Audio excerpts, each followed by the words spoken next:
contra sus hijos que los hicieron perder la custodia de sus hijos? En las investigaciones tanto en Guatemala como en Estados Unidos, en Canadá y en México, se ha evidenciado que esta secta les obliga a los niños, a los adolescentes a partir de 12, 13 años a que se casen entre sí. Ellos se casan entre primos, podría decirse. Y ¿qué buscan con esos matrimonios de los niños tan jóvenes? Es que haya procreación. Esta secta lo que busca es que entre ellos se procreen y tengan, y pues que crezca en esa medida, vaya creciendo. Entonces, ese es uno de los temas. Aparentemente también ha habido abuso sexual. Por eso es que estos señores están judicializados fuera del país, digamos en sus países de origen. Doctora Arriero, pero no me queda claro una cosa. Cuando ellos entran al país y ustedes en migración se dan cuenta que hay 5 niños con circular amarilla, ¿por qué en ese momento no los detienen o llaman a la gente de la Interpol? Es decir, ¿por qué los dejan avanzar y seguir al país hasta terminar en Yarumal? Los niños en el momento del ingreso al país, ellos se ingresaron en octubre, a principios de octubre, no apareció la circular amarilla. La circular amarilla aparece posterior a su ingreso. Pero si eso hubiera sido en los aeropuertos, nosotros inmediatamente nuestros oficiales hubieran actuado en ese momento, claro, y hubieran impedido el ingreso. Entraron por Cartagena y por el José María Córdoba, según nos dice usted. Sí, claro. Y entonces, en el proceso de verificación de documentación, ¿no les aparecía que los niños estaban con circular amarilla para ubicarlos? Exactamente, es que la circular amarilla aparece después, o sea, las circulares amarillas surgen de un momento a otro, no es y obviamente los oficiales evidencian estas circulares en el momento del ingreso en los puestos de control migratorio. Sí, directora, pero esto significa que la secta llevaba ¿cuánto? ¿Que estos niños llevaban cuánto con esos adultos que encontraron en el hotel de Yarumal en el país? Pues ingresaron en la primera semana de octubre, aproximadamente un mes. ¿Y cuál era la idea de esta secta? ¿Qué buscaban? ¿Establecerse dónde? ¿Y hacer qué en Colombia? Al parecer, establecerse en una finca es la información preliminar que tenemos. Ellos actúan así, en México lo hicieron así, en Guatemala también. Ellos buscan zonas rurales, zonas como rurales apartadas para establecerse y ahí pues hacer lo que se supone que están llamados a hacer, y es procrearse, crecer y mantener ese grupo religioso. ¿Y ya tenían comprada la finca en la que se iban a establecer en Antioquia? Eso está en investigación, no puedo dar esa información. Sí. ¿Cuándo van a ser expulsados del país estos integrantes de esta secta, doctora Arriero? Estamos justamente en eso, con migración estamos ya estableciendo la medida administrativa. Eso tiene unos trámites internos que implican pues quién nos va a acompañar, dado que también hay menores de edad, niños, niñas y adolescentes, pero estamos es decir, en todos los trámites internos, informes y todo, porque eso tiene pues obviamente unos protocolos y estamos justamente resolviendo el tema. ¿De qué edades son los niños, los menores de edad, los 17 que estaban en poder de estos integrantes de la secta? No, oscilan entre 2, 3, 5... 8 hasta 17 años, las edades son diferentes. Son las 8 de la mañana y 4 minutos, es Gloria Arriero, directora de Migración Colombia, hablando de este operativo adelantado en la noche del sábado en Yarumal, Antioquia. 27 personas halladas en un hotel de la secta Lev Tahor, de ellos 17 menores de edad. Doctora Arriero, muchas gracias. Bueno, a ustedes, Ricardo, a la mesa de trabajo y a todos los oyentes, muchas gracias por la atención. Ricardo, 805, padre. No, hay que decir que es una secta muy joven, fue fundada en 1988. ¿De qué viven? Es una buena pregunta. Eso es una muy buena pregunta. ¿Cuál es la fuente de sostenimiento financiero? Buena pregunta, pero además de que ha tenido muchas acusaciones, en Guatemala, por ejemplo, de pedofilia, de abuso sexual infantil, de violación. No es muy grande, es una secta que debe tener entre 200 y 300 miembros y que fundamentalmente hace una lectura muy extraña de la Torá, muy fundamentalista y extraña, realmente, que uno no alcanza a entender qué es lo que hay allí. De todas formas, son esas experiencias que uno dice, ¿Cómo es posible?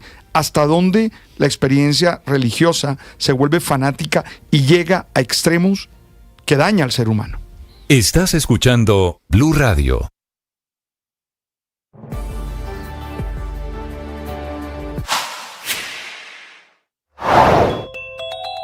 La Secretaría de Salud de Bogotá prohibió el uso de un lote de un medicamento que sirve como anestesia y que habría provocado hasta la muerte de mujeres embarazadas y maternas, pero también daños neurológicos. Se trata del lote 20B25001, que llegó desde la India. Se llama bupivacaína de clorhidrato, un medicamento que se utiliza como la anestesia local a la hora de hacer una cesárea, un parto natural, un bloqueo.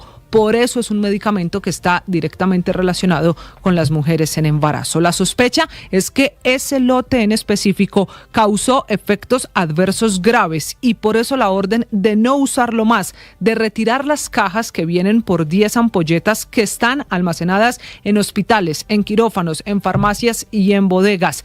Ese medicamento se va a poner en una cuarentena mientras avanzan con la investigación, una investigación que además se está enfrentando a que los síntomas son diversos y todavía difíciles de identificar. Por eso la alerta sanitaria en Bogotá, donde se le dio la orden a las clínicas y a los hospitales, no solo de retirar el medicamento, sino de empezar a buscar a las mujeres a las que en las últimas semanas les pudieron aplicar este medicamento y ahora habrá que hacer un monitoreo, un seguimiento que debe ser de mínimo 48 horas, pero que podría extenderse dependiendo de los síntomas que, como advierte también el INVIMA, pueden ser muy diversos.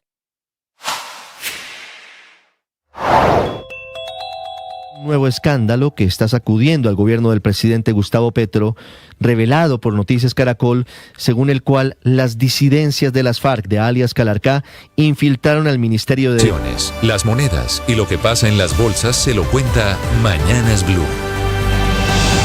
8 de la mañana, 7 minutos. Mucha atención porque Davivienda Group le está notificando al mercado de valores que acaba de quedar ejecutoriada o quedaron totalmente ejecutoriadas todas las autorizaciones otorgadas por la Superintendencia Financiera de Colombia para la integración de las operaciones entre Davivienda y Scotiabank, una fusión en la que vienen trabajando desde principios de este año. Este paso es fundamental para perfeccionar esta transacción. Con estas autorizaciones regulatorias se completan las autorizaciones requeridas en todos los países donde opera Davivienda, que son Colombia, ahorita con la Superintendencia Financiera, Costa Rica, Panamá, Honduras y El Salvador, para llevar a cabo la integración de estas operaciones con el Scotiabank en Colombia, Costa Rica y Panamá con las operaciones de Davivienda. Recordemos que recientemente nació Davivienda Group, que será la entidad holding bajo la cual se integrarán estas operaciones. Esta fusión se concretará una vez cumplidas las condiciones de cierre adicionales que son habituales en estos negocios tan grandes, pero queda ya muy poco para que quede materializada la integración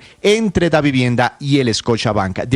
Recordemos que de acuerdo con este acuerdo, el Scotiabank Canadá quedará con una participación del 20% dentro de la empresa que integrará las operaciones entre Davivienda y Scotiabank. Ya estamos entonces muy cerca de esta fusión tan anunciada, tan esperada en el sector financiero. Estamos viendo también la apertura de los mercados con una caída de 16 pesos en la cotización del dólar, que arrancando esta semana, que es la última del mes de noviembre prácticamente, vemos a un dólar negociándose otra vez por debajo de los 3.800 pesos, cotización promedio 3.792 pesos. En el mundo, el dólar estable frente a las principales monedas. El euro, relación euro-peso colombiano, sube 18 pesos a 4.395 pesos por euro, y el petróleo de referencia Brent sube un poco a esta hora 0,21% hasta los $62.69 por barril. Así amanece la economía, así amanecen los mercados. Víctor, ¿con cuántos clientes queda ahora, después de esta autorización de la Superfinanciera, la fusión de Davivienda con Scotiabank? Pues Ricardo, Davivienda tiene por lo menos unos 27 millones de clientes. Tiene unos activos administrados por más de 59.000 millones de dólares. Y yo creo que puede llegar a sumar no muchos clientes, pero sí una experiencia en unos negocios distintos en los que no tenía el Scotiabank Davivienda en este momento. El Scotiabank atiende un segmento de inversionistas muy grande, un segmento corporativo, tiene, otros campos de acción, pero es un negocio bastante grande. El holding que están haciendo, Ricardo, que se llama Davivienda Group, quedará compuesto 80% de participación por los dueños actuales de Davivienda y 20% de participación por los dueños del Scotiabank. Ya con esta noticia de hoy queda muy cerca esa integración y quedará una entidad combinada administrando recursos o activos por más de 60,000 millones de dólares. Le quedo viendo el datico de cuántos clientes tiene actualmente el Scotiabank Colpatria, pero yo no creo que sea más de 1 millón o 2 millones de clientes adicionales. El grueso de los clientes los tiene Davivienda. Davivienda, muy bien, Víctor, 8:11 minutos. Le prohibieron temporalmente el ingreso a Venecia a Greta Thunberg, a la activista ecologista, por formar parte de un grupo que tiñó de verde las aguas de la bella ciudad italiana. Silvia Carrasco. Sí, Ricardo, pues que te imaginas tú el gran canal pintado completamente verde. Bueno, eso fue lo que hicieron estos activistas, Greta Thunberg y también el grupo Extinction Rebellion, que tiñeron el gran canal de verde, pero no lo hicieron solamente en Venecia, sino que en total en 10 ciudades italianas, porque de esta manera querían protestar, porque consideraban que el gobierno de Giorgia Meloni, el gobierno italiano, había sido uno de los que más había bloqueado los acuerdos en la COP30 de Brasil. Entonces lo que decidieron fue, dicen ellos, que la tintura que echaron era inocua, que no hacía daño a ecológico, y además colgaron un cartel en el puente de Rialto diciendo alto al ecocidio. Y entonces los detuvieron, también hicieron un flash mob, que son estas actuaciones en que aparecen entre la multitud y aparecían entre los turistas vestidos de rojo con un velo sobre la cabeza. Bueno, y caminando lentamente entre la multitud. Luca Asaya, que es el gobernador del Véneto, que es la región que incluye Venecia, criticó toda esta maniobra y dijo que era un acto irrespetuoso contra esa ciudad, su historia, y contra una ciudad que es tremendamente frágil, que incluso decían que ese gesto hace correr el riesgo de tener consecuencias para el medio ambiente. La verdad es que lo que más podía haber producido, porque se comprobó que era un líquido inocuo lo que habían puesto en el canal, era el temor en la gente y hacer crecer la preocupación por la ciudad, una ciudad que es tremendamente frágil. De hecho, han tenido que prohibir el ingreso de todos los cruceros porque el oleaje que provocaban estaba dañando la ciudad. Bueno, la multa que les han puesto es de $150 a cada uno y no pueden entrar a la ciudad por lo menos por 48 horas. Es poquito para la preocupación que causaron, pero por lo menos han tenido esa sanción. Ese colorante también lo virtieron en Génova, en Padua, en el río Po de Turín, en el Reno de Bolonia y en el Tara de Taranto. En todos esos lugares estuvieron tiñendo las aguas de verde para llamar la atención.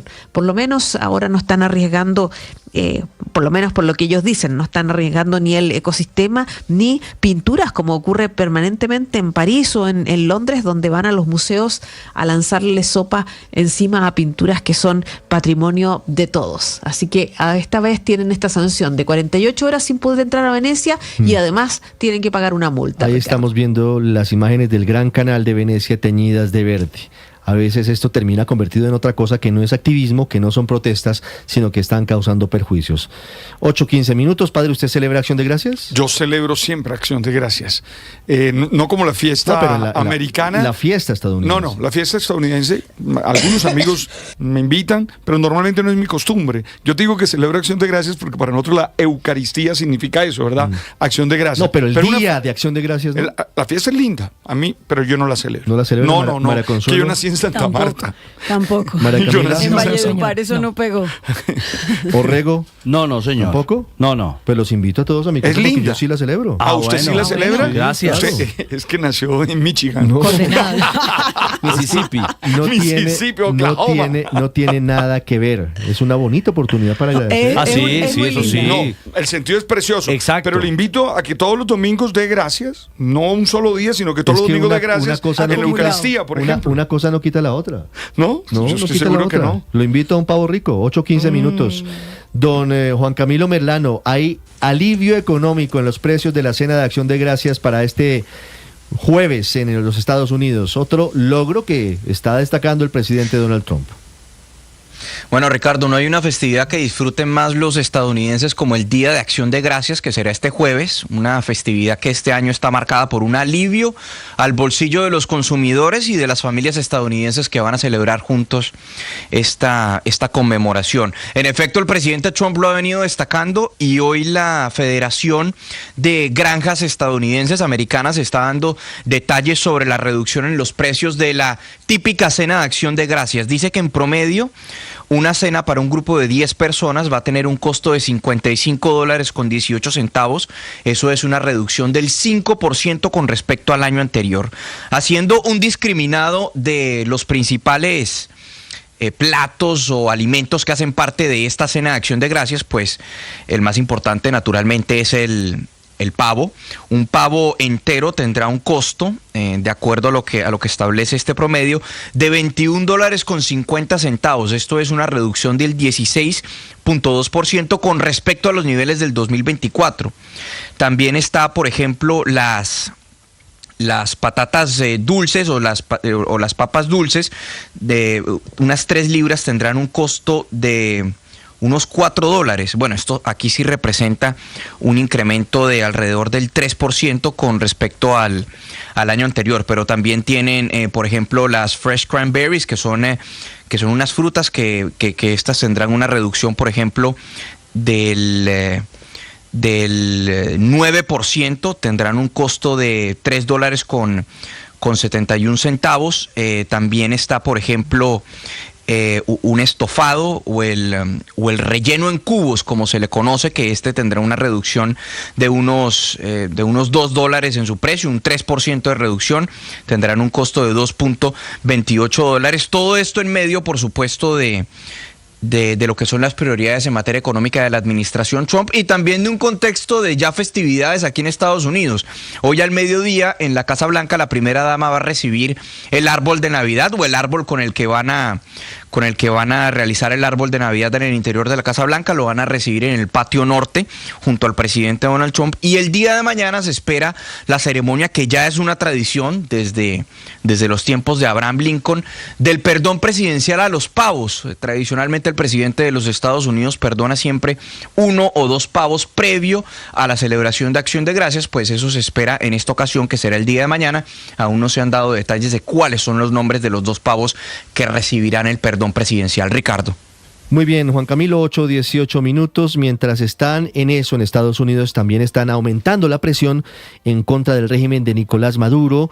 Se conoció el viernes pasado la alerta de la Federación de Agencias Civiles de Aeronavegación estadounidense, haciendo alertas sobre los vuelos comerciales que utilicen cielos venezolanos, teniendo precauciones ante el aumento de actividades militares. Don Antonio Ledesma fue alcalde de Caracas, es uno de los importantes líderes opositores hoy en el exilio, y además de ello es un hombre muy cercano al presidente electo Edmundo González Urrutia. Señor Ledesma, muchas gracias por estar con nosotros. Buenos días. Muy buenos días, un saludo para ustedes. Me brotaron el hambre con todos esos comentarios del pavo. Del Día de Acción de Gracias, imagínese Sí. usted. ¿Lo pillo en Europa? ¿Lo pillo en Madrid? Aquí en Madrid, exactamente. Señor Ledesma, ¿cómo ve lo que está ocurriendo en Venezuela, en su país, con las más recientes decisiones y movidas y especulaciones, el aumento no solo de la presión militar, sino ahora las advertencias sobre el espacio aéreo venezolano y las informaciones que indican que el gobierno del presidente Trump estaría pensando en una nueva fase hacia el régimen de Nicolás Maduro? Bueno, apelando al escritor colombiano García Márquez, esto es como una crónica de un terrorista anunciado. De esto se viene hablando hace mucho tiempo.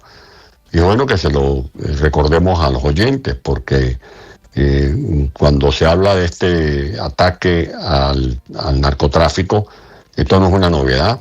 Cuando se habla de las vinculaciones de Maduro con hechos de corrupción, con actividades ilegales, esto comenzó a plantearse desde que se fue confeccionando la lista Clinton, las medidas que tomó después el presidente Obama, el cerco antinarcótico que anunció en su primer gobierno Donald Trump, luego la recompensa que ofreció por la captura de Maduro y otros compinches de la mafia de narcotráfico el presidente Biden.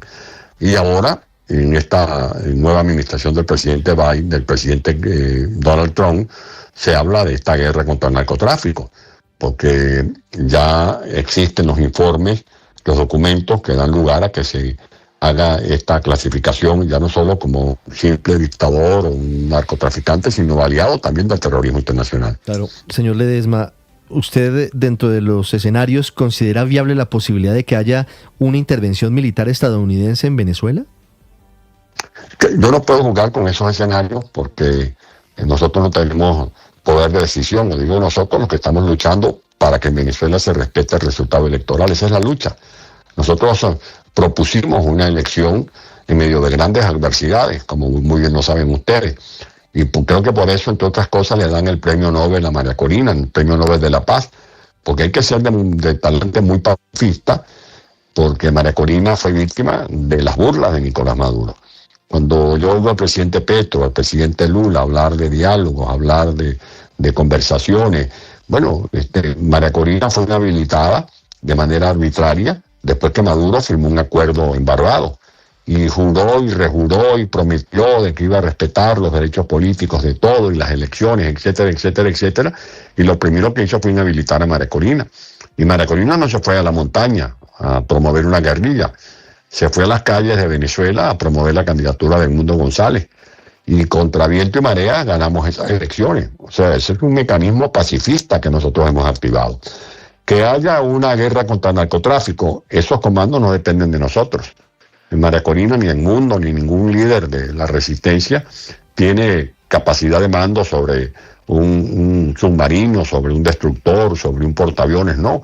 Y esto es lo que se le ha venido advirtiendo a Maduro desde la comunidad internacional, que no siga traficando, que no siga con sus alianzas con el terrorismo, porque a mí me han amenazado con quitarme la nacionalidad y no he podido renovar mi pasaporte porque no me lo permiten. Pero le entregan pasaporte a miles de ciudadanos de origen iraní, por ejemplo, que han sido documentados por la dictadura de Maduro, entre ellos cabecillas de Hezbollah, como lo denunció la exministra del gobierno del presidente Milei en Argentina, Patricia Bullrich. Señor Ledesma, quisiera preguntarle a propósito del asunto del narcotráfico, ¿en qué cambia el panorama político, el panorama también militar, todo el contexto alrededor de lo que está ocurriendo en Venezuela, la decisión de Estados Unidos de incluir definitivamente a ese cartel de los soles en la lista de grupos terroristas? Bueno, adentro que la Fuerza Armada no puede estar amparando a un narcotraficante. Y por eso lo que le decimos a la Fuerza Armada no es que den un golpe, sino que evite que Maduro siga dando el golpe. Porque Maduro dio un golpe de Estado en la madrugada del 28 de julio del año pasado, al desconocer el resultado de esos comicios que están más que probados en las actas, que están a buen resguardo en las bóvedas del Banco Central de Panamá. Tanto es así que Maduro no ha podido ni siquiera falsificar las actas, porque ellos mismos se entramparon con el material que usaron para elaborar las actas, que son materiales que tienen unas trazas tecnológicas que no pueden ser falsificadas. Él no muestra las actas, como se lo ha venido pidiendo por más de un año el presidente Petro y el presidente Lula, porque si muestra las actas no van a ser actas electorales, sino será su acta de defunción política, porque ahí ya está probada la derrota que se le infringió en las elecciones del 2024. Por otra parte, en la comunidad internacional queda más aislado. Quien haga un negocio, quien haga un trámite con Maduro, más allá de lo que he dicho de los militares dentro de Venezuela, de una u otra manera quedará relacionado o coludido, no con un dictador simplemente, sino con alguien que encabeza una mafia que controla las instituciones públicas y que esas instituciones han puesto al servicio del narcotráfico, así sencillamente. Doctor Ledesma, le pregunto desde Caracas, se ha hablado, la semana pasada se habló de una posible conversación entre Donald Trump y Nicolás Maduro. ¿Puede venir por allí, en su opinión, alguna solución a lo que sucede en Venezuela? Bueno, yo creo que ¿qué conversación puede haber con este tipo de decisiones que se anuncian en estas últimas horas? Ahora, que el presidente Donald Trump haga cualquier diligencia, bueno, el presidente Donald Trump ha hablado hasta con el dictador de Corea del Norte. pero me imagino que en todo caso será para ver cuándo definitivamente deja de ser un obstáculo entre este camino de libertad que estamos procurando con María Corina y el mundo a la cabeza y esta era del autoritarismo que aspiramos clausurar lo más pronto posible. Sí. Señor Ledesma, ¿usted tiene información de que María Corina Machado va a estar en Europa recibiendo el Premio Nobel de Paz? Bueno, sostuvimos una reunión hace algunos momentos y ya tiene la firmeza de que Dios mediante de aquí a allá haya caído esta dictadura y que pueda estar recibiendo este galardón en nombre de todos los venezolanos. ¿Ella sigue en Venezuela? Ya está luchando en Venezuela, como lo ha dicho, con la mayor sinceridad, como es su estilo. Hablar siempre con la verdad por delante y con coherencia. ¿Cómo lee usted el mensaje de María Corina la semana pasada a los militares venezolanos? Bueno, es un llamado a los militares a que no sigan conectando esta barbarie. María Corina y Edmundo González han ofrecido la posibilidad de una transición pacífica y ordenada. Eso es lo que todos estamos deseando para Venezuela. Y que los militares no sigan defendiendo un esperpento. ¿Por qué es lo que le ofrece Maduro a los soldados? Un fusil para que vayan a la guerra. ¿A cuál guerra? A la guerra en la que no van a participar, en el caso negado que se dé eso, los militares que lo que han hecho es enriquecerse, los grandes jerarcas, me refiero a las élites. Porque si usted ve un cartel, cómo viven esos militares nuestros, lo que gana un teniente, lo que gana un capitán, lo que gana un mayor, son salarios realmente de hambre. Lo que se están comiendo el lomito, los que están disfrutando de las mieles del poder, son precisamente esas élites que se corrompieron con los dólares preferenciales, con el tráfico de gasolina hacia Colombia, con el tráfico de alimentos subsidiados. Esa es la verdad. De allí que eso es lo que le ofrece Maduro a esos jóvenes soldados y a esos militares. Seguir allí como piezas, como títeres al servicio de un cartel de los soles que trafica cocaína, que sigan torturando y matando en nombre de una falsa revolución, y después Maduro los va a dejar blindados a todos con de la brocha. Porque Maduro, si busca conversar por aquí o por allá con algún dignatario, lo que está tratando es ver cómo se pone a salvo, porque él sabe que tiene sus días contados, porque son tantas las barbaridades que ha cometido que ya nadie cree en esas proposiciones de diálogo. Son 16 diálogos que hemos agotado en este tiempo. Don Antonio, quiero hacerle una última pregunta. Este fin de semana el presidente de Colombia, Gustavo Petro, dijo en sus redes sociales que él no apoya a Nicolás Maduro, pero que está en contra de una eventual intervención militar en Venezuela por parte de Estados Unidos. ¿Cuál es su opinión frente a eso que dice el presidente de Colombia? Que el presidente de Colombia, Petro, tiene que saber que la intervención que hay en Venezuela es de los narcoguerrilleros del ELN. Esa es la intervención que hay en Venezuela. Y además, pública y notoria. ¿Dónde murió Santrich? ¿Dónde hirieron al comandante del ELN que está ya metido en Venezuela, en territorio venezolano? ¿Quiénes son los que se han declarado la guerra allá en la zona del Arauca, en la Victoria, en la zona reciente aquí, el eje del Catatumbo? Los grupos del ELN y los grupos de Marquetalia, lo denunció el propio comandante Calarcá, que ha dicho que están metidos militares venezolanos. ¿Quiénes son los que están haciendo la invasión en Venezuela? Lo sabe el presidente Petro, los rusos. Allá hay rusos metidos hasta en la sopa, hay iraníes, están grupos del terrorismo internacional metidos en el arco minero. O sea que el que ha permitido la invasión de Venezuela es Chávez y Maduro. Ellos entregaron la soberanía nacional a los pies de Fidel Castro. Y eso no lo van a poder desdibujar con declaraciones patrioteras, haciendo ver que si estamos promoviendo una invasión. No. La guerra contra Venezuela la comenzó Chávez y Maduro aliándose con estos enclaves internacionales que ven a Venezuela como un tablero de ajedrez geopolítico para atacar especialmente a Estados Unidos. Son las 8:30, es Antonio Ledesma, exalcalde de Caracas, uno de los prominentes líderes opositores en el exilio, en medio de lo que significa esta creciente presión de Estados Unidos contra el régimen de Nicolás Maduro y las insospechadas consecuencias que podría tener esto en las próximas semanas. Señor Ledesma, muchas gracias por estos minutos. Siempre a la orden, un abrazo.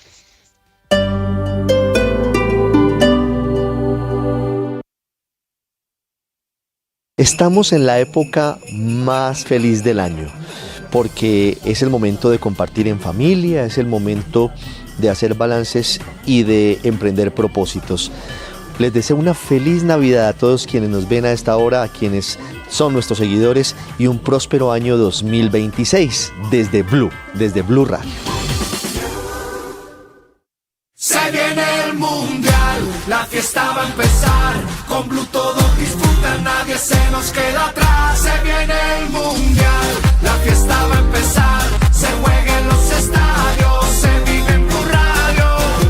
Te vamos informando cómo se prepara nuestra selección. Blue más que radio, es pura pasión. En la pantalla, en la radio o en el celular. Vamos Colombia a celebrar que vamos para el mundial. Desde USA, México y Canadá, la fiesta del fútbol a todo el mundo llegará.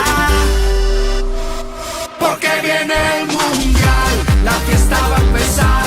Con Blue todos disfrutan, nadie se nos queda atrás. Se viene el mundial, la fiesta va a empezar. Se juega en los estadios, se vive en Blue Radio. El mundial se ve en Blue.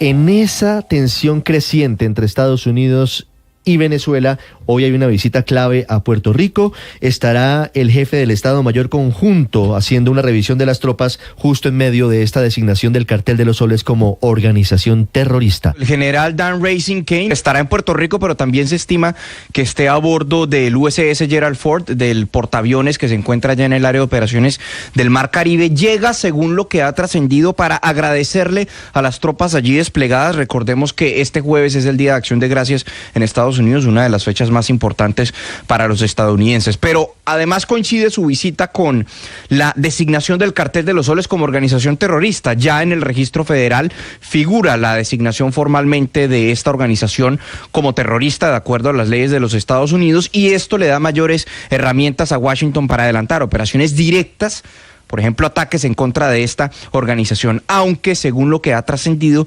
las operaciones en este momento se enfocarán en acciones de tipo encubierto en territorio venezolano, según lo que ha autorizado el presidente Donald Trump y lo que ha trascendido en medios. No está claro si esas operaciones serán, por ejemplo, algún tipo de sabotaje, ciberataques o guerra psicológica, pero también se supo que la administración Trump pensó lanzar una serie de panfletos con el rostro y la recompensa por $50 millones por Nicolás Maduro sobre las calles de Caracas a propósito de su cumpleaños número 63, que fue el día de ayer.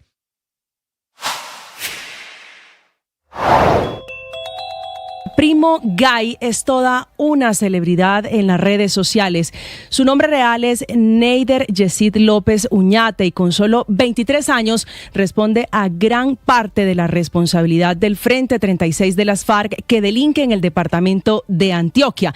Es el hombre que se ha convertido en tendencia en TikTok presumiendo joyas de oro, fusiles miniatura enchapadas en oro y casas de lujo que ocupan sus familiares. Una comodidad que solo se podría explicar producto del pacto de no agresión firmado de... Escuchando Blue Radio y bluradio.com. Felipe, ¿usted recuerda a Eber Bustamante en el M-19? Claro, y vi la entrevista que le concedió a Yesid Lancheros, el director de Semana, y la verdad le confieso, no me sorprendió nada de lo que contó el señor Bustamante, nada. Está lanzando es decir, libros. era cosa que se sabían, pero pues no las está contando cualquier persona, las está contando a alguien que militó en el M-19 con Petro, ¿no? Claro, Felipe, tal vez lo que tienen en común el escándalo de alias Calarcá y el libro de Eber Bustamante es que son testigos directos, que hay elementos clave que confirmarían lo que desde hace tiempos pareciera un secreto a voces, en un sentido y en otro sentido. Por ese lado en torno a la infiltración de las disidencias y por otro lado sobre las condiciones del presidente Petro y qué tan importante fue en el M-19 en realidad. Primero, pues lo que le queda a uno claro de la entrevista de Bustamante es que Petro no jugó un papel relevante dentro del M-19, y eso ya se lo hemos oído a varios miembros del miembros del M-19. Y segundo, pues el episodio de la llegada a una madrugada a su casa, en donde dice Bustamante pues que encontró a la esposa de Petro en ese momento, en el año 92-93, con un arma dispuesto a matarlo por el estado en el que había llegado el presidente Petro. Así es. O sea, nada, 8:35 bobaditas. minutos. 8:35, unas memorias muy graves, muy serias, unos hechos delicados que revela Ever Bustamante en este libro que se llama Rebeldía, Armas y Democracia. Señor Bustamante, buenos días. Buenos días, complacido de estar con la mesa de trabajo de Blue Radio, con mucho gusto para participar sobre estos temas. Usted es de Zipaquirá, ¿cierto? Soy zipaquireño, sí, efectivamente, como toda mi familia, desde hace casi 2 siglos. ¿Usted conoció a Gustavo Petro en Zipaquirá? Tuve referencia de él en el año 1978, a principios de 1978. Y tuve referencia de él a través de un integrante, ya en ese momento existía el M-19. Yo era el responsable para Cundinamarca en la tarea de organizar el M-19. Yo venía de la NAPO, de haber sido concejal en 5 ocasiones, candidato a la Asamblea Departamental, y hacía parte del Regional Bogotá-Cundinamarca, y la responsabilidad mía estaba referida al territorio del departamento. Mi segundo a bordo dentro de una estructura clandestina, como suele suceder en ese tipo de organizaciones, un día me comentó que había un grupo de jóvenes que querían conocer más los planteamientos del M-19. Yo esto lo cuento en detalle en el libro. Sí. Yo le dije, hombre, necesito un perfil de esos jóvenes, y mire lo curioso que a los 20 días me hizo referencia a los 3 o 4 miembros de ese comité de simpatizantes, pero se quedó detallando las circunstancias de uno de ellos. Dijo, tengo uno que es muy complicado porque a pesar de que le gusta leer, es una persona muy desordenada. Él tendría unos 17 años en ese momento, Gustavo Petro, y la referencia que me daba esta persona es que se trataba de una persona muy desordenada, que no cumplía, que llegaba tarde, que no miraba a los ojos, que descalificaba a su entorno. Él había estudiado o estaba terminando sus estudios de bachillerato en el mismo colegio donde yo estudié, que era el Colegio Nacional de La Salle, y permanentemente se refería a ellos de que eran unos fascistas, unos franquistas. O sea, desde ese momento, digamos, las características personales de Petro eran muy claras. Para mí eso fue sorprendente porque 50 años después el país conoce a este personaje justamente por esas características que las mantuvo a lo largo de él. Yo perdí contacto de él porque es que él, cuando se realizó la operación de las armas del Cantón Norte, él salió corriendo, literalmente. Y ¿Salió corriendo para dónde? Él no tenía un papel protagónico, pero obviamente estos hechos de orden militar armado, como decía García Márquez, cada quien es dueño de su propio miedo. Y obviamente él, por su juventud o algo, salió corriendo, no volvió a ese comité de simpatizantes. Pero él estaba en el comité que estaba organizando el robo de armas del Cantón Norte. No era un comité, no era un comité de simpatizantes. Él en su libro, falsamente, yo me puse un poco en la tortura de leer su libro y encontré una sucesión de falsedades, algunas de las cuales analizo con detalle en mi libro, porque es que, digamos, como se trata de una persona que es presidente de la República, pues es necesario de velar la magnitud de la mentira, porque es que el principal instrumento con que él llega a la presidencia es el uso de la mentira. Eso no se ha analizado suficientemente. Pero para terminar y cerrar este episodio, él se hizo elegir personero municipal, buscó a un sector de los liberales y los conservadores, armó una mayoría estuvo ahí como funcionario hasta el año 83 y en el 83 se presenta como candidato al Consejo de Zipaquirá para el periodo 84-86 y es en ese contexto que impulsa la toma de un predio que Bolívar 83. Bolívar 83. ¿Recuerdas que en esa época se promovían mucho los barrios de invasión, que permitió que se enriqueciera mucha gente porque lo que hacían era llevar familias y les cobraban? Y ese fue, digamos, lo que realmente impulsó Gustavo Petro ahí. En una reunión en el año 1985 ahí de unos vecinos del barrio, llegó la policía, hicieron un allanamiento y encontraron un arma de finales del siglo XIX. Y él, como era concejal, creía que tenía inmunidad y además por la superioridad mental que él considera que tiene frente a todos los colombianos, digo, yo me encargo, resuelvo ese problema. Yo no cayó en cuenta que el país estaba en estado de sitio, lo juzgaron y lo condenaron a 18 meses Pero es por decir, porte ilegal de armas. Don Ever, su relato nos confirma lo que dice el presidente Petro en el sentido de que él nunca perteneció al ala militar del M-19. Sí, exactamente. Yo te estoy narrando lo que es. Cuando él tiene que decir, por ejemplo, respecto de las armas del Cantón Norte, él dice, nosotros construimos una caleta y metimos las armas y luego las enviamos a Nicaragua. Eso es participar en un acto ilegal militar, de carácter militar, y lo dice, y es una mentira, ¿sí? Él no estuvo dentro de esa estructura. Cuando sale de la cárcel en febrero de 1987, va hacia el Tolima a intentar conectarse con el M-19 porque se enteró que Carlos Pizarro se estaba moviendo por esa zona del país. Finalmente, hacia finales del año 1988, principios del 89, logra un contacto con Carlos Pizarro y tiene una conversación que no dura más de 10 o 15 minutos. Sin embargo, él en su libro miente y dice que quien redactó el primer acuerdo de paz en la reunión con Rafael Pardo, que era el consejero de paz del gobierno de Vigilio Barco, fue él. Pero basta con leer el libro de Rafael Pardo para entender y desmentir a Petro de que ni siquiera estuvo en esa reunión. Entonces, digamos, es un mitómano, pero no se puede decir en general. Yo por lo menos me siento en la obligación de decir, mira, es que aquí mintió.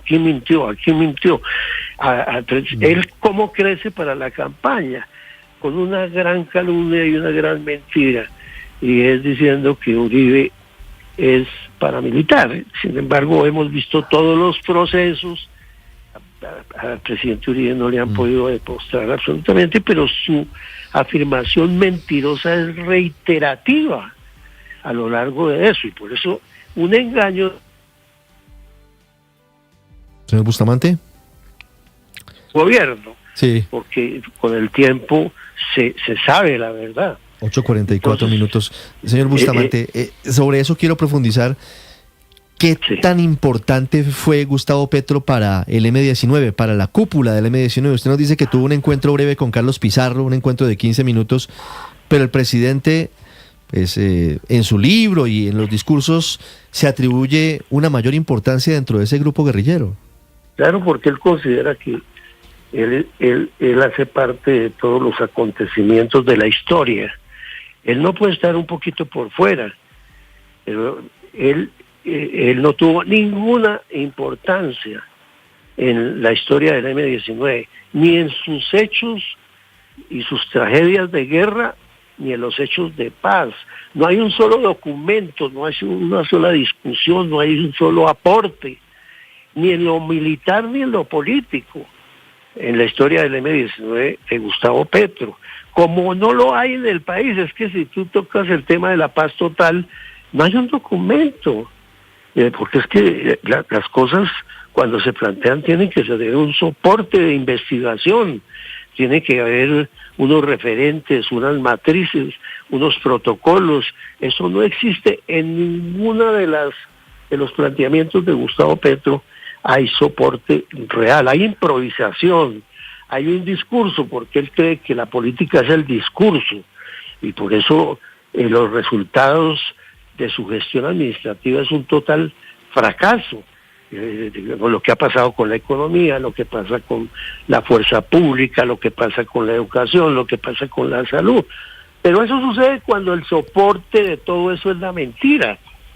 Y los colombianos, 11.300.000, se comieron el cuento de la mentira.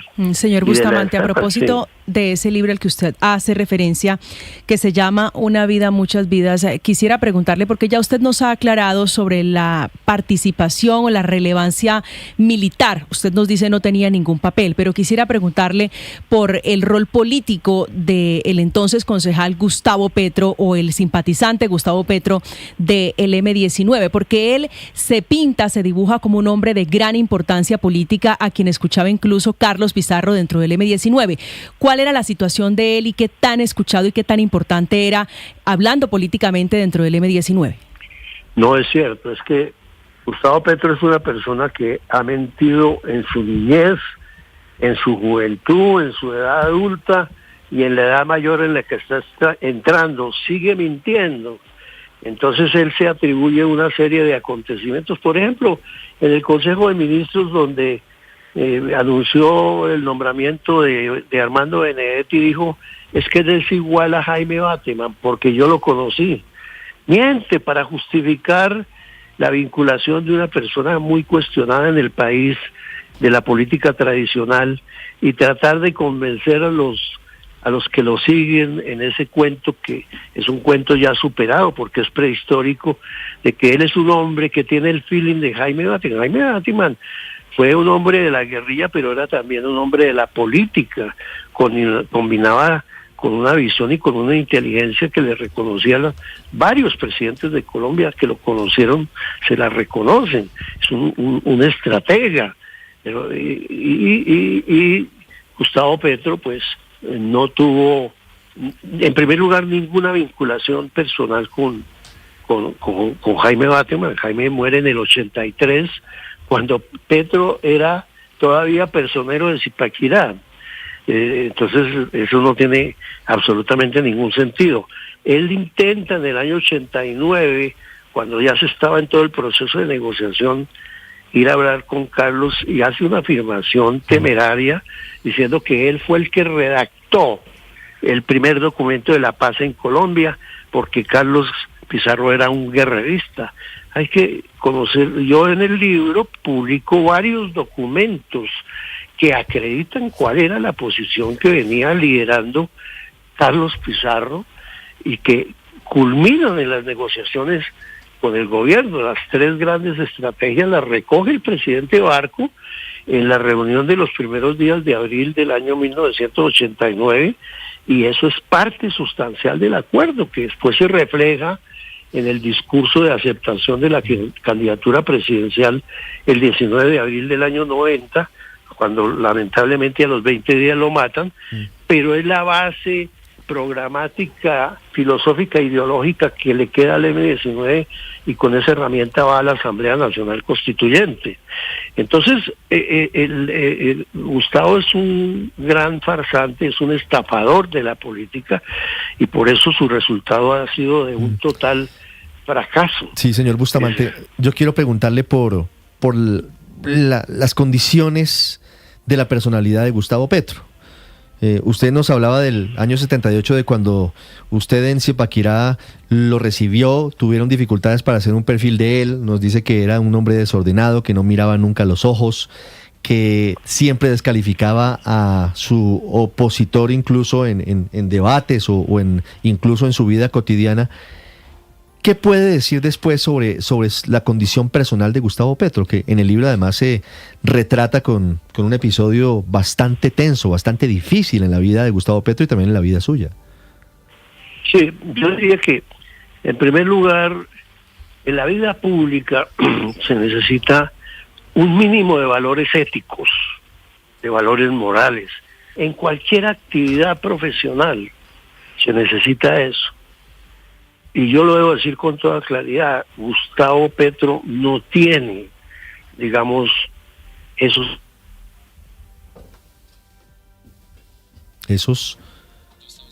850, Ever Bustamante, ex integrante del M19, ex congresista de Colombia, un hombre muy curtido en política, hablando de las referencias que hay en su libro Rebeldía, Armas y Democracia a Gustavo Petro, hoy presidente de Colombia. Felipe, un retrato muy crudo de lo que significa el presidente Gustavo Petro. Vamos a ver si intentamos recuperar la comunicación con Ever Bustamante. Pero es que en tuvo eso mucho que coinciden ver, varios exmiembros del M19, no es solo el señor Bustamante. Varios de ellos los hemos oído en estos años hablando de la personalidad del presidente Petro y la megalomanía, bueno, todo lo que acaba de escribir el Carlos señor Alonso Bustamante. Lucio, Felipe, es uno de ellos también que lo ha escrito. Recuperamos la comunicación. Señor Bustamante, ¿me escucha? Sí. Me está sí, hablando te usted de escucho. la condición personal de Gustavo Petro, de su personalidad, y usted nos Sí, está hablando sí. de cómo las personas públicas deben tener unas condiciones mínimas. Unos mínimos, que fue, por eso yo me alejé de Gustavo Petro desde esa época. Yo durante el periodo de la década del 80 no estuve nunca cerca de él. Ya cuando salía a la actividad política legal como candidato al Senado y él a la Cámara, porque trágicamente me tocó, él por casualidad llegó a Zipaquirá con sus padres y se vinculó a Cundinamarca, porque en Cundinamarca afortunadamente no producimos esa calidad de personas. Eso ha dañado a Cundinamarca, pero ha dañado al país. Entonces, mire, los colombianos tenemos que, por eso es que hay que hacer algunos cambios institucionales que permitan que los responsables en altos niveles del Estado sean sometidos a exámenes psiquiátricos, psicológicos, si son consumidores de drogas, porque esa es una condición que está aprobada en el caso de Gustavo Petro. Es decir, eso me recuerda un episodio de la aviación internacional en el año 2016, que en un avión que iba para Frankfurt, salió de Barcelona, y cuando el piloto estaban atravesando territorio francés, el piloto se fue al baño, el copiloto cerró la puerta, se quedó adentro y estrelló el avión con 280 pasajeros. Eso no sucede con Gustavo Petro. Él cierra la puerta cuando el piloto del Congreso o de las Cortes se levanta, cierra la puerta, cree que está gobernando y mete al país en un problema. O sea, es una tragedia Señor peor Bustamante, que el Palacio de Justicia. El presidente Petro ha negado que sea consumidor de drogas. ¿Usted tiene elementos para desvirtuar esa afirmación? Mira, yo creo que hay evidencias que no son necesarias, no requieren prueba. La luz del día no requiere prueba. La oscuridad de la noche no requiere prueba. Y hay unas huellas que van quedando no solo en el país, sino a lo largo y a lo ancho del mundo. En todos los países donde Petro ha ido, pues se sabe que aparece en un burdel, o como sucedió en París, como lo relata el ex canciller Álvaro Leiva. Yo nunca había hecho mención a ese caso, pero cuando el propio canciller, y a lo largo del periodo presidencial vemos lo que sucedió en Panamá, y lo que sucedió en Ecuador, y lo que sucede en varias partes del país, y lo que sucede en París, y todo eso, pues, hombre, eso está más que demostrado. Es que no se necesita Pero usted revela en el libro un episodio que es de la mayor gravedad, del que seguramente usted, pues, tiene pruebas, es testigo ocular, y por eso lo cuenta. El episodio del año 92. Sí. ¿Qué pasó ahí? Mira, es un sábado que yo estaba en mi casa, uno de los escoltas de Gustavo llegó a mi casa muy alarmado para decirme, mire, senador, ayúdenme porque Petro está en una situación incontrolable en su casa. Y me fui hasta allá. Estábamos recién salidos también de la guerrilla, llevábamos 2 o 3 años y todavía se tenía en cuenta una cierta jerarquía. Y encontré que su compañera, su esposa, ella lo niega, y yo la entiendo que lo niegue. Le encontré con un arma porque Petro estaba en una condición totalmente deplorable. Era evidente que había consumido droga y alcohol, y estaban ahí dos de estas personas con las que él suele aparecer en algunos sitios, tanto en Colombia como en el exterior. Entonces, ese solo hecho fue para mí suficiente de entender quién era Gustavo Petro. Por eso, desde esa época, él consciente, y seguramente después, porque cuando se encuentra en esos estados de drogadicción, pues él obviamente no se acuerda, pero después me empezó a tratar de que yo era un traidor, y como yo sí era amigo de la reconciliación, y eso explica mi trayectoria política de los últimos 35 años, porque cuando uno firma un acuerdo de paz es para sentarse con el contrario, hacer acuerdos y avanzar conjuntamente. Es la convivencia, es el valor moral de convivir y construir conjuntamente. Petro ni siquiera eso lo asimiló. Entonces, Petro nunca va a reconocer esos hechos. Yo lo siento por la esposa de ella, que ha salido a decir que eso no es cierto, pero es que ella pues no puede confirmar un hecho de esa naturaleza, me imagino, por respeto a eso. Debería de hacerlo porque es candidata al Senado, y las mujeres, yo conozco muchas mujeres en Colombia que son fronteras, que si es necesario denunciar a sus parejas, las denuncias cuando ellos violan los límites éticos, los límites de respeto que debe tener, y más en el caso, en ese momento él era representante de la Cámara y también tenía unas obligaciones. Sí. Entonces, eso, digamos, es comprensible. Señor Bustamante, quiero preguntarle por qué hasta ahora viene a hablar del tema.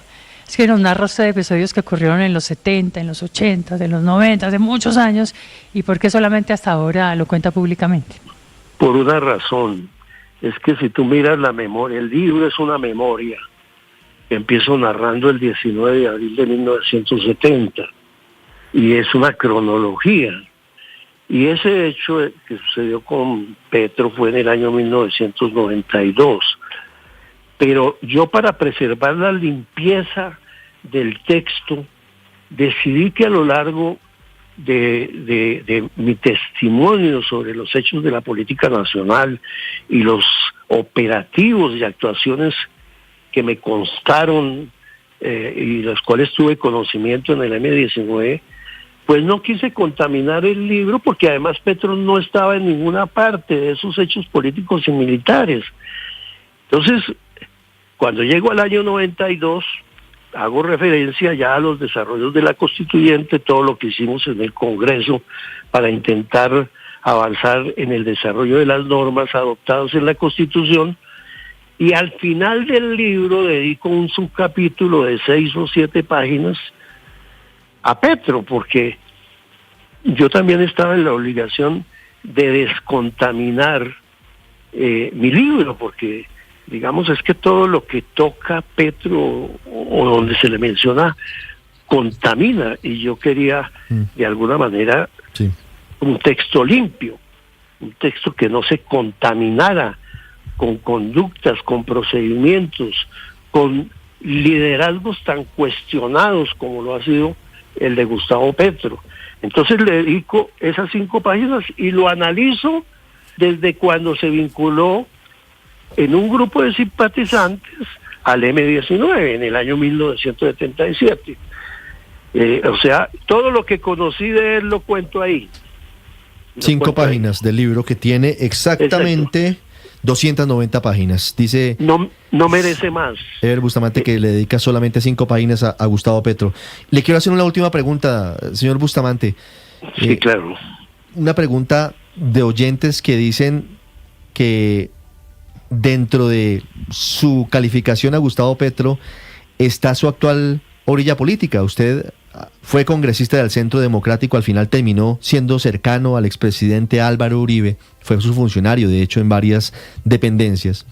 Claro que sí. Pero además, por ejemplo, León Valencia, exguerrillero también, anoche citaba a Borges hablando de los conversos y le atribuía a usted que como converso estaba hablando con odio contra Gustavo Petro. ¿Usted qué le responde a quienes consideran que esto tiene tintes políticos por estar hoy usted en las antípodas y a quienes dicen que usted es un converso de la lucha revolucionaria? Cuando León Valencia cita a Borges, tal vez no lo lee bien, porque lo más característico de esa gran figura de la literatura universal que es Borges son muchos de sus versos. Borges era un hombre apolítico, totalmente apolítico. Tal vez en una o dos ocasiones se refirió a algunos temas políticos. Ellos también tergiversan la literatura, manipulan a los hombres de las letras, de la cultura. Hay mucha manipulación, como lo hace Gustavo Petro. Pero mi postura es clarísima, es que el país hizo un nuevo contrato social. Mire, de las 6 organizaciones guerrilleras que existían en el año 90, 4 se incorporaron a la negociación y firmaron. Las únicas que no la hicieron fueron las FARC y el ELN, y todavía estamos pagando las consecuencias